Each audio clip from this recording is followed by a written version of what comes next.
नमस्कार दोस्तों, मैं एक बार फिर से आप सभी का स्वागत करता हूं आपके अपने YouTube चैनल पर। आशा करता हूं आप लोगों बहुत ही बेहतरीन और जबरदस्त होंगे। हम लोग करने जा रहे हैं रेलवे के दृष्टिकोण से। किसके भैया? रेलवे के दृष्टिकोण से रीजनिंग के प्रैक्टिस सेट।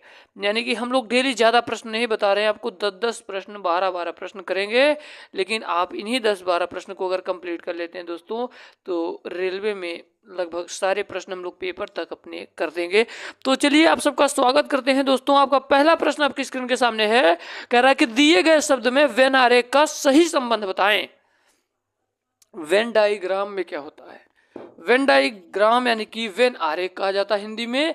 इसमें क्या होता है दोस्तों, इसमें आपको क्या कहता है, इसमें आपको संबंध बताना होता है। जैसे मान लो आपको कैसे संबंध बता दूं, जैसे आपको दे दिया जानवर, जानवर और भैंस, जानवर भैंस और आलू, ये जैसे है। तो इसमें आपको जैसे संबंध बताना होगा तो क्या आप करेंगे? आपको कुछ नहीं कर रहा। देखो जानवर है तो जानवर के अंतर्गत ही तो भैंस आता है, तो भैंस हो जाएगी इसके अंदर, और आलू भाई अलग होता है। इसका जो वेन डायग्राम है ऐसे बनेगा। परंतु ये प्रश्न क्या कह रहा है, सुनिए। कह रहा है कि जूते, घास और मोबाइल में वेन डायग्राम आरेख बनाना है। तो मेरे प्यारे दोस्त, जूता एक अलग पार्ट चीज है, घास एक अलग चीज है, और मोबाइल इन एक अलग चीज है। यानी कि इसका जो वेन डायग्राम आरेख होगा ऐसे बनेगा। हमारे ग्रुप डी वाले विद्यार्थी ध्यान से सुनते रहें, एनटीपीसी वाले विद्यार्थी ध्यान से सुनते रहें। यहां पर देखिए दोस्तों, जूता है, घास है, मोबाइल है, ये देखिए इसका वेन डायग्राम आरेख कैसे बनेगा। आपका अगला प्रश्न है कि दी गई आकृति में प्रश्नवाचक चिन्ह की जगह पर कौन सा अंक होगा, यानी कि यहाँ पर क्या होगा, ये आपसे प्रश्न पूछ रहा है। हम लोग पहले देखते हैं कि ऐसे कैसे हुआ। तो 12 में 84 का भाग दिया गया, 12 में 84 का भाग दिया गया, उसका दोगुना किया गया। यानी कि 12 में 84 का जब भाग देंगे, 12 सत्ते 84 इंटू 2 बराबर 14। इसमें भी देखते हैं 9 नवा 81, 9 का भाग 81 में दिया जाएगा तो 9 बचेगा, और 9 का दोगुना किया जाएगा तो 18 होगा। ये बिल्कुल मेरा रूल फॉलो कर रहा है, तो इसी पर हम लोग देखेंगे।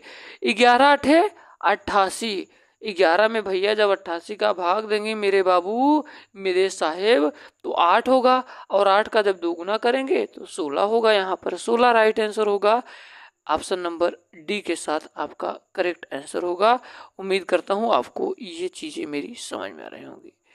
हाँ, और आप लोग कहते हैं कि सर इस चीज का पीडीएफ चाहिए, तो इस चीज का मैं आप सबको बताना चाहूंगा मेरे प्यारे दोस्त। इसका पीडीएफ आपको डिस्क्रिप्शन बॉक्स में दिया गया लिंक है। सर किसका लिंक है? हमारे टेलीग्राम ग्रुप का है, यशस्वी योद्धा रेलवे के लिए स्पेशल है। तो जाकर उसको फॉलो करिए, वहां पर इसका पूरा पीडीएफ आपको मिल जाएगा। डेली आपको एक वीडियो मिलेगी। आपका नेक्स्ट प्रश्न आपकी स्क्रीन के सामने है। कह रहा है कि जब एम एन रेखा पर दर्पण रखा जाता है तो निम्न आकृति का दर्पण प्रतिबिंब चुने। तो मेरे प्यारे दोस्त, दर्पण प्रतिबिंब आपको चुनना है भैया। तो इसका दर्पण जो प्रतिबिंब बनेगा वो कैसा होगा, यही आपसे प्रश्न पूछा है। तो याद रखना, जो इसका दर्पण प्रतिबिंब बनेगा, इसका जस्ट उल्टा बनेगा, ये ऐसे बनेगा। जो ये चीज है ये नीचे चले जाएगी, ये ऐसे हो जाएगी। तो ये कहाँ दिखाई दे रहा है? ऑप्शन नंबर बी में।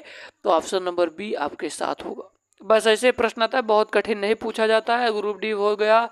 रीजनिंग का पोर्शन मैं आपको बताना चाहूंगा, लगभग ऑल टू वन, यानी कि 1 to Z, यानी कि सभी एग्जाम में लगभग वैसे पूछा जाता है। बस आपको बेसिक समझना होगा। अगला प्रश्न आपकी स्क्रीन के सामने कह रहा है कि किसी घड़ी में 9:30 है, तो उसी का दर्पण प्रतिबिंब समय क्या होगा? तो मेरे प्यारे भैया, 11:60 में आपको घटाना होगा। इसका राइट आंसर क्या होगा? तो पीछे से घटाओ, 60 में से 30 गया 30, 11 में से 9 गया 2, 2:30 होगा। दर्पण प्रतिबिंब पूछ रहा है तो 11:60 में आपको माइनस करना होगा, है ना। चीजें समझ में आई तो आगे चलता हूँ। कहीं दिक्कत है तो कमेंट सेक्शन में कमेंट करिए। कहीं पे आपको भागने की जरूरत नहीं है। ईमानदारी के साथ एक जगह से अच्छे से पढ़ते चलिए। ईमानदारी के साथ पढ़ाऊंगा, एक एक प्रश्न करवाऊंगा, तो आपको भागना नहीं है। 10-10 प्रश्न, 20-20 प्रश्न रीजनिंग के बहुत हो जाएंगे। बाद में आपको हर टाइप केवल देखना है बस। मैं कह रहा हूँ आप स्लो करके नहीं देख पा रहे हैं, आप पढ़े हैं तो आप वीडियो को स्पीड में करके 2x का स्पीड लगाकर देख लें, ताकि जो मेरी वीडियो है 10 मिनट की वीडियो 5 मिनट में सिमट जाए। अब 5 मिनट में सिमट जाएगा तो 5 मिनट में वीडियो आपका कंप्लीट हो जाएगा। क्या दिक्कत है भाई। तो चलो दोस्त, प्रश्न आपकी स्क्रीन के सामने है। कह रहा है कि सभी वर्ष दिनांक हैं, कोई भी दिनांक दिन नहीं है। सभी वर्ष दिनांक हैं, सभी जो वर्ष दिनांक हैं, दिनांक यहाँ पर लिख दे रहा हूँ, सभी वर्ष दिनांक हैं, कोई दिनांक दिन नहीं है। तो कुछ वर्ष दिन हैं, कुछ वर्ष दिन है। ऑप्शन ए है, निष्कर्ष है कुछ वर्ष दिन है। तो देखो भैया, इसका क्या कनेक्शन नहीं है, दिनांक का और किसका, दिन का, परंतु ईयर में नहीं कहा गया है कि ये कनेक्ट है। कुछ वर्ष दिन है तो कुछ वर्ष चलो दिन है, कोई भी दिन दिनांक नहीं है। तो क्या हो जाएगा, पहला वाला भी सही हो जाएगा, दूसरा वाला। निष्कर्ष एक दोनों ही तर्क संगत हैं। ऑप्शन नंबर सी के साथ जाएगा आपका राइट आंसर। हम लोग चलते हैं अपने अगले प्रश्न की ओर। फिर से यहाँ पर देखिए, फिर से समझिए। कह रहा है कि सभी वर्ष मतलब ईयर, सभी वर्ष दिनांक हैं, कुछ वर्ष दिन है। देखिए, कोई भी दिनांक दिन नहीं, कोई भी दिनांक क्या है, दिन नहीं है। यहाँ पर दिन है, कोई भी दिनांक दिन नहीं है।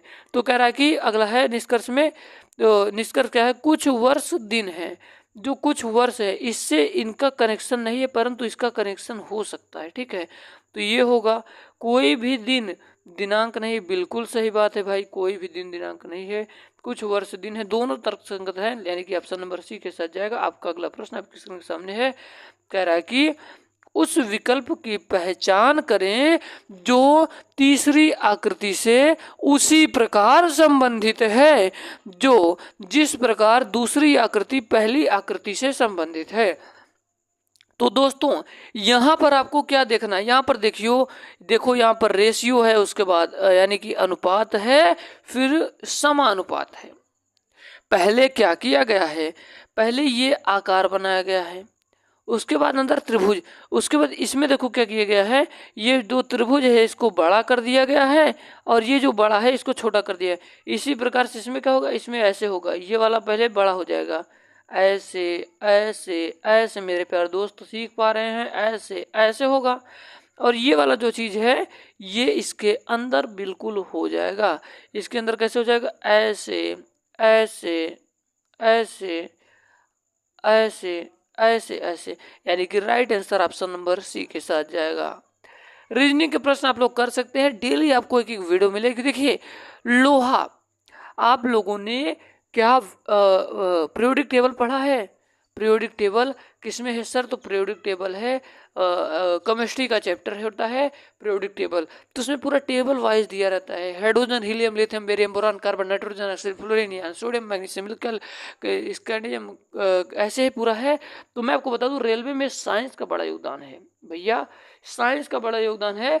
तो हम लोग साइंस का वन शॉट, थोड़े दिनों के बाद वन शॉट एक एक चैप्टर बड़ी आसानी से पढ़ते हुए समझते हुए चित्र के माध्यम से बिल्कुल 3D स्ट्रक्चर में आपको वीडियो मिलेगा। ठीक है, तो समझाएंगे बड़ा बेहतर। तो इसी प्रकार कहा गया है कि लोहा का Fe है, लोहा का जो रासायनिक सूत्र होता है Fe है, तो Fe का कोबाल्ट। तो चांदी का क्या होगा, तो Au होता है, यहाँ पर Ag होता है भैया, Ag याद रखना। ऑप्शन नंबर सी के साथ जाएगा। आपका 8 नंबर का प्रश्न कह रहा है कि @ को 5 लिखा जाए और परसेंटेज को 2 लिखा जाए, और यहाँ पर क्या है, इसको 9 लिखा जाए और हैशटैग को 7 लिखा जाए, तो इसको क्या लिखा जाएगा, तो परसेंटेज पहले है तो परसेंटेज पे 2 है तो 2 लिखेंगे, यहाँ पर ये वाला सिंबल है तो इसका 9 है 9 लिखेंगे, हैशटैग है हैशटैग पे 7 लिखेंगे, एट द रेट पे 5 लिखेंगे, यानी कि 2 हाथ को पूर्व मानो, फिर यहाँ पर पश्चिम, यहाँ पर उत्तर, यहाँ पर दक्षिण, यहाँ पर उत्तर पूर्व, यहाँ पर उत्तर पश्चिम, यहाँ पर दक्षिण पश्चिम, यहाँ पर दक्षिण पूर्व, ये 8 दिशाएं होती हैं। ठीक है, यहाँ पर देखो हाथी उत्तर की दिशा में 8 मीटर जाता है, फिर बाएं मुड़ता है 6 मीटर, 8 6 हो गया, 8 6 14 हो गया भैया। तो ये पूछ रहा है कि यहाँ से लेकर यहाँ तक की बीच की दूरी पूछ रहा है, यहाँ से लेकर यहाँ तक की दूरी पूछ रहा है। बहुत अच्छा क्वेश्चन है, बहुत बच्चे फंस जाते हैं। जब भी याद रखना यहाँ से लेकर यहाँ तक की बीच की दूरी, तो आप लोग क्या करेंगे, कुछ लोग कहेंगे 14 लगा दो, 14 नहीं होगा भैया, कैसे नहीं होगा हम बताते हैं। पाइथागोरस परमेजी ने कहा है कि कर्ण है ये, कर्ण है ये 90 अंश का कोण बना रहा है, कर्ण पर बना वर्ग शेष दोनों भुजाओं पर बने वर्गों के योगफल पर बराबर होता है। कर्ण का स्क्वायर बराबर लंब का स्क्वायर प्लस आधार का स्क्वायर। लंब है 8, 8 8 64 प्लस 6 छंग 36, यहाँ पर हो जाएगा 100, यानी कि आपका राइट आंसर हो जाएगा 10। यहाँ पर 10 नहीं है तो मुझे माफ करिए, इसका राइट आंसर 10 होगा। मिलते हैं किसी नए वीडियो में किसी नए टॉपिक के साथ, तब तक के लिए जय हिंद, वंदे मातरम। रेलवे की पूरी तैयारी के लिए आप लोग तैयार रहेगा।